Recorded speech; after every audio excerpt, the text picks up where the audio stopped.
सबसे पहले आमिर साहब आपके पास ही आते हैं, मेहमानों को तो तारुफ हम कराएंगे जैसे गाहे बगाए हमारे साथ आएंगे।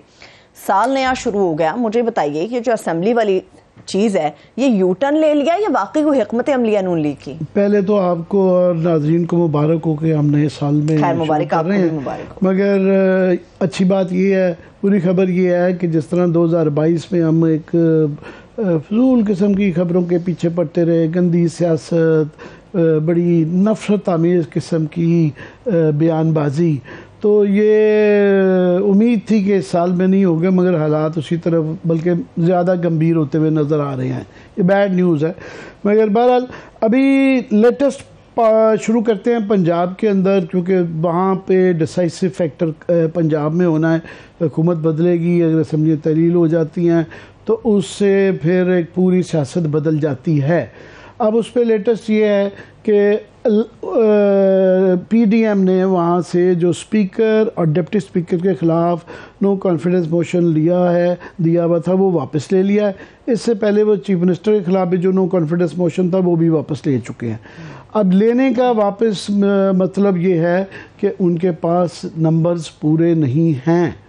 तो अभी नंबर्स पूरे होते तो याद रहे कि स्पीकर के इलेक्शन में और डिप्टी स्पीकर के इलेक्शन में खुफिया राय शुमारी होती है जी। वो जो क्लेम किया जा रहा है कि जितने बंदे हमने ख़रीद लिए हैं और हमारी जेब में हैं और जिनका ज़मीर जाग गया है, अगर वो ऐसी सूरत हाल होती तो सबसे पहला उसका इम्तिहान होना था कि ये डिप्टी स्पीकर या स्पीकर के ख़िलाफ़ खुफिया राय शुमारी कराते, क्योंकि खुफिया राय शुमारी पे सुप्रीम कोर्ट की वो जो जजमेंट है कि जिसके मुताबिक वो डिस्क्वालीफाई भी हो जाते हैं और उनका वोट भी काउंट नहीं होना, वो इस पर इतलाक़ नहीं होता था।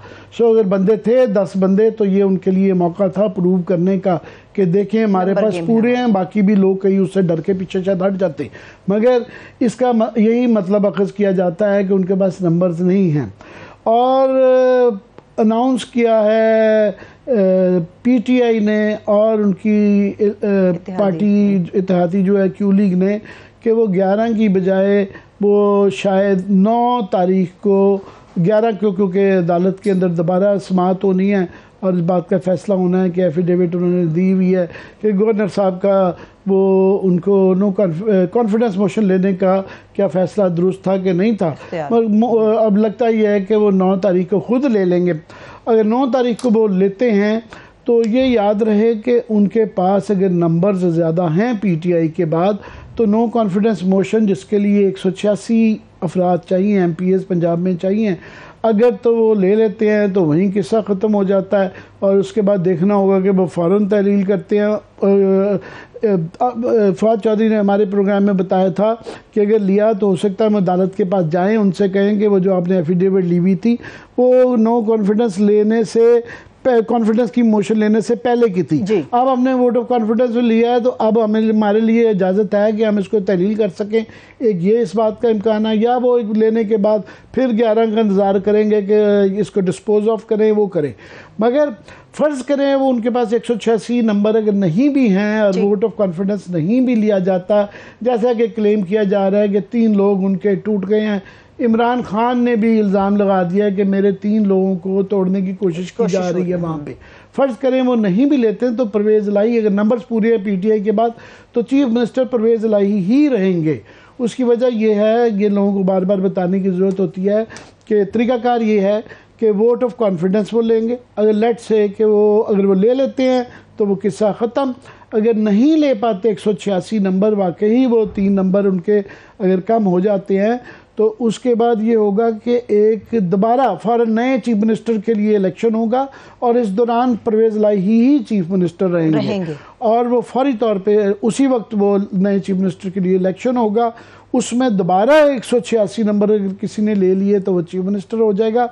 अगर नहीं ले पाएगा तो फिर सेकंड राउंड होगा, उसमें कोई जिसकी भी अक्सरियत होगी एग्जिस्टिंग हाउस में से, लेट से कोई 182-83 लेता है, दूसरा 179 लेता है, तो 182 वाला भी 186 की जरूरत नहीं है।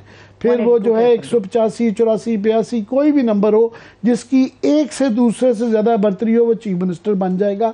तो अनटिल पीटीआई के पास नंबर कम ना हो गए जिसका कि वो क्लेम इवन वो भी नहीं कह रहे कि 3 नंबर से ज़्यादा है, तो वो चीफ मिनिस्टर उनका ही रहते हैं। हाँ, अब बड़ा क्वेश्चन ये है कि एक तो गवर्नर साहब की सुबकी होगी और उससे मैं समझता हूँ PDM की भी सुबकी होगी कि उन्होंने जो रोकना था, जो होना था, अगर नहीं रोक पाएंगे और उससे अदालत के से भी एक किस्म की ये चपेड़ ही कहा जाएगा ना इसको, कि आप एक रोकने की कोशिश करते हैं, अदालत कहती है कि जनाब ये भी हो सकता है कि अदालत कहे ये फैसला गलत था, और बहरहाल अभी आप ले चुके हैं या लेना चाहते हैं तो ले लें।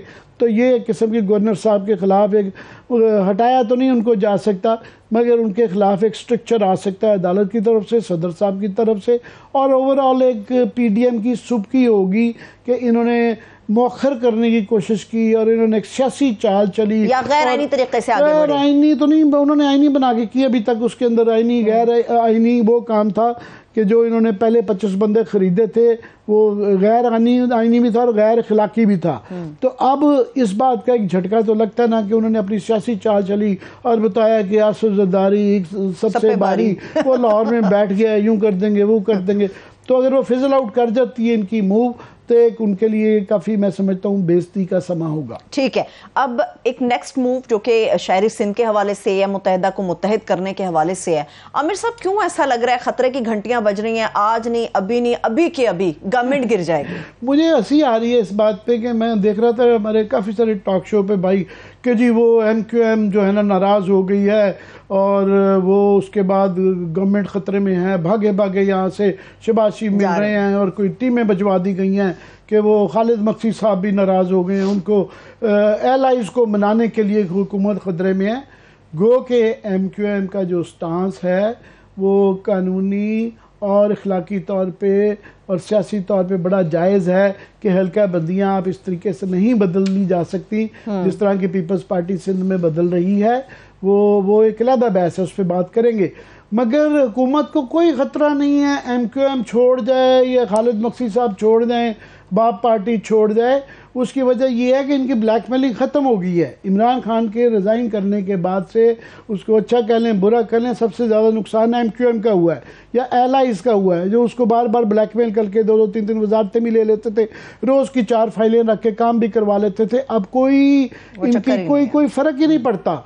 उसकी बुनियादी वजह यह है कि एग्जिस्टिंग हाउस में से शहबाज शरीफ को अगर ये पीछे भी हट जाएं तो वो सिर्फ 1/4 of strength of the house चाहिए सिर्फ नो कॉन्फिडेंस मोशन डालने के लिए। इनके पास सारे मिला के भी वो नहीं होती है।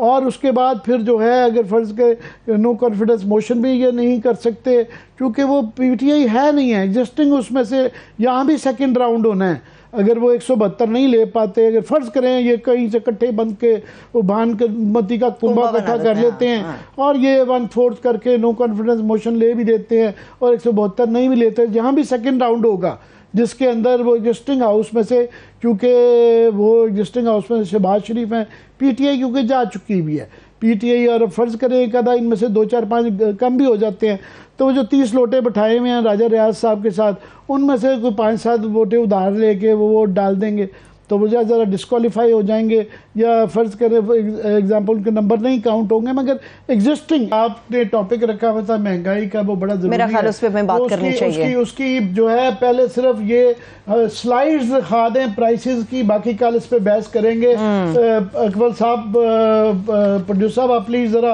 वो स्लाइड्स दिखा सकें अगर हमें क्विकली कि 2001 साल पहले क्या प्राइसेस थी, अमेरिकी डॉलर कहाँ पे था, ये देख लेंगे जनाब। ये जनवरी 2022 में ये 178 रुपए का था, 226 रुपए का है। वैसे बाय द वे ये मार्केट में मौजूद नहीं है, 50 रुपए का भी अवेलेबल नहीं है, 250 के हिसाब से भी अवेलेबल नहीं है। आगे ये पेट्रोल प्राइसेस हैं आमिर साहब। 2022 के आगाज पे जो पेट्रोल फी लीटर था वो 145 था, अब जब इख्तिताम हुआ है तो 215 रुपए के ऊपर गया। अगर प्रोड्यूसर आगे लेके जाते रहे तो मैं बताती रहूंगी। साथ साथ आटा, 2 वक्त की रोटी, वो जो रोटी कपड़ा मकान का नारा लगाते हैं, आटा फी किलो 55 रुपए था आगाज पे, और जब इख्तिताम हुआ इस साल का तो 140 रुपए के ऊपर ये पहुंच गया। ये वो प्राइसेस हैं जो बताई जाती हैं, इनफैक्ट इससे डिफरेंट प्राइस के ऊपर आपको आटा मिलेगा। 2022 के आगाज में अगर चीनी देखें, गवर्नमेंट ये क्लेम करती रही 95 रुपए फी किलो है, मगर आखिर में 110 रुपए थी। ये भी क्लेम है, इससे कहीं ज्यादा ऊपर की प्राइस पे चीनी मिलती है। चिकन, आमिर साहब हम पिछले साल पे भी इसके ऊपर बात कर रहे थे, मुर्गी कहे ना चिकन नहीं, चिकन आउट। चला जी मुर्गी सुन ले, मुर्गी फी किलो 215 रुपए का हिसाब था जब 2022 का आगाज हुआ था, इख्तिताम हुआ तो 570। मजेदार बात है आमिर साहब, कल मैं लेके आई हूँ 680 रुपए के हिसाब से। ये प्रोड्यूसर साहब ने थोड़ी सी डंडी मारी भी है, ये पता नहीं जो है ना किसी अच्छी जगह से जाके लेके आए, बहुत सस्ती रेट बता रहे हैं। अंडे फी दर्जन सर्दियों में सबसे ज्यादा जरूरत, 215 रुपए थे दर्जन के हिसाब से आगाज हुआ 2022 का, आखिर में 300 रुपए का है। हमारे मेकअप आर्टिस्ट बता रहे थे, सीनियर मेकअप आर्टिस्ट, वो कह रहे थे 35 रुपए का मिस एक अंडा मिल रहा है, तो आप हिसाब लगाएं 300 रुपए के हिसाब से कहां से आपको दर्जन सेल से पता चल रहा है कि उन्होंने अंडे खाने बंद कर दिए। तो जो बाकी ये प्राइसेस, इसके अलावा गैस की आ नहीं रही है और बिल जो हैं डबल आ रहे हैं, बिजली की लोड शेडिंग हो रही है। और आज की लेटेस्ट खबर ये है कि यूटिलिटी स्टोर से जो है वो जो मिलता था उसमें 60% तक जो है ना, मेरा पहले 25 से लेके 60% तक कीमतें बढ़ा दी गई हैं। और बताया ये जा रहा है कि जी हम जो है निचले तबकों के लिए जिनके पास बेनिफिट इनकम कार्ड है उनको फोकस कर रहे हैं, उनको मिल जाया करेगा, बाकी को नहीं है। यूटिलिटी स्टोर्स के अंदर इतनी करप्शन है कि उनके नाम से ये दोबारा खाया पिया जाएगा। वो जो एक निचला तबका है जिनको ये रियायत दी जा रही है, इसको इम्प्लीमेंट करना बड़ा मुश्किल है और उसके अंदर पहले भी बेताशा करप्शन है और ब्यूरोक्रेसी को और मौका मिलेगा उसमें से माल बनाने का। मगर ओवरऑल जो है सिचुएशन देखें तो ये यूटिलिटी स्टोर के अलावा अगर आपने ये करना है कि निचले तबकों को सस्ती देनी है जिस तरह के इंडिया में दिया जाता है, तो ये सिर्फ यूटिलिटी स्टोर्स के ज़रिए नहीं दिया जा सकता, आपको इसको करना पड़ेगा। और दूसरा फैक्टर ये है कि बिल्कुल जो कमज़ोर तबका, तो उसको चले आपने ये रिलीफ दिया, मान लिया कि ये आप इम्प्लीमेंट भी कर लेंगे, उसको सस्ती दाल और सस्ता आटा और सस्ता घी मिल जाएगा। मगर आप बेचारी लोअर मिडिल क्लास या मिडिल क्लास का क्या कसूर है? तनख्वाहदार आदमी किधर जाए कि तनख्वाहदार आदमी जो है उसकी तनख्वाहें इन्फ्लेशन की वजह से कम हो रही हैं, जो कि 26% तक जो है महंगाई हो चुकी हुई है और हर चीज़ की कीमत बढ़ रही है। उसके लिए रिलीफ कहाँ से आएगा, कौन देगा?